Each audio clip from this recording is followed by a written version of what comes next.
সুপ্রিয় দর্শক, বাংলাদেশের জনপ্রিয় একজন রাজনীতিবিদ হলেন তারেক রহমান। আওয়ামী লীগ সরকার পতনের পর এখন তারেক রহমান সকল আলোচনার কেন্দ্রবিন্দু। তাই তো তারেক রহমান সম্পর্কে আপনারা কম বেশি জানলেও আপনারা কি জানেন তারেক রহমানের একটি কলিজার টুকরো মেয়ে রয়েছে? বর্তমানে দেখতে তারেক রহমানের মেয়ে কতটা বড় হয়ে গিয়েছেন দেখলে অবাক হয়ে যাবেন আপনিও। বিস্তারিত জানতে ভিডিওটি না টেনে শেষ পর্যন্ত দেখে রাখুন। তারেক রহমান হলেন বিএনপির নেতাকর্মীদের কাছে একটি প্রতীকহীন নেতা। তরুণদের মধ্যে তার গ্রহণযোগ্যতা ও জনপ্রিয়তা লক্ষণীয়। দলীয় নেতাকর্মীরা তাকে বিএনপির ভবিষ্যৎ নেতা হিসেবে দেখতে চান। তারেক রহমান বিএনপির রাজনীতিতে আনুষ্ঠানিকভাবে যোগ দিয়েছেন 1988 সালে। 2001 সালের সংসদ নির্বাচনের পর তিনি দলের সিনিয়র যুগ্ম মহাসচিব হিসেবে দায়িত্ব পালন করেন। তারেক রহমান বিএনপির ভবিষ্যৎ নেতা হিসেবে দলীয় কর্মী ও সমর্থকরা বিবেচনা করে থাকেন। 2007 সালে বাংলাদেশের রাজনৈতিক অস্থিরতার সময় সেনা সমর্থিত তত্ত্বাবধায়ক সরকারের আমলে তারেক রহমান গ্রেপ্তার হয়েছিলেন।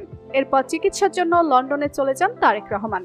যদিও পরবর্তী সময়ে তিনি এগুলোকে রাজনৈতিক উদ্দেশ্য প্রণোদিত বলে দাবি করেছেন। বর্তমানে তিনি লন্ডনেই অবস্থান করছেন। তারেক রহমান দলকে সারা দেশে সুসংহত করার জন্য কাজ করেন। বিশেষ করে যুব সমাজকে রাজনীতিতে আগ্রহী করে তোলার জন্য তার ভূমিকা উল্লেখযোগ্য। তারেক রহমানের জন্ম 20 নভেম্বর 1967 সালে বাংলাদেশের বগুড়া জেলায়। তার প্রাথমিক শিক্ষা সম্পন্ন হয়েছে রাজধানী ঢাকার শেরেবাংলা নগরে অবস্থিত সরকারি শিশু একাডেমি থেকে।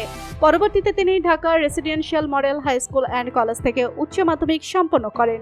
এরপর তিনি ভর্তি হয়েছেন ঢাকা বিশ্ববিদ্যালয় এবং সেখানে তিনি আন্তর্জাতিক সম্পর্কের বিষয়ে পড়াশোনা করেন। তারেক রহমানের স্ত্রী হলেন ডাক্তার জোবাইদা রহমান। পেশায় তিনি একজন চিকিৎসক। জোবাইদা রহমান একজন মেধাবী ও প্রতিভাবান চিকিৎসক হিসেবে পরিচিত। জোবাইদা রহমানের বাবা ছিলেন বাংলাদেশ নৌবাহিনীর প্রধান রিয়ার অ্যাডমিরাল মাহবুব আলী খান। তিনি নিজের মেধা ও পেশাদারিত্বের জন্য বাংলাদেশের মেডিকেল অঙ্গনে একটি সুপরিচিত নাম। তারেক রহমান ও জোবাইদা রহমানের একমাত্র মেয়ে হলেন জাইমা রহমান। জাইমা রহমান লন্ডনে বড় হয়েছেন এবং সেখানে পড়াশোনা করেছেন। তিনি আইন বিষয়ে উচ্চশিক্ষা সম্পন্ন করেছেন। জাইমা রহমান বিএনপির সমর্থকদের মধ্যে ভবিষ্যৎ নেতৃত্বের সম্ভাবনা হিসেবে আলোচিত হন। তার বুদ্ধিমত্তা, মেধা এবং শিল্পী দিক দিয়ে বিএনপির সমর্থকদের মধ্যে একটি ইতিবাচক ধারণা বিদ্যমান। তো বন্ধুরা, জনপ্রিয় রাজনীতিবিদ তারেক রহমানকে আপনার কেমন লাগে জানিয়ে দিন কমেন্ট করে। আর ভিডিওটি ভালো লেগে থাকলে একটি লাইক দিয়ে চ্যানেলটি সাবস্ক্রাইব করুন। ধন্যবাদ।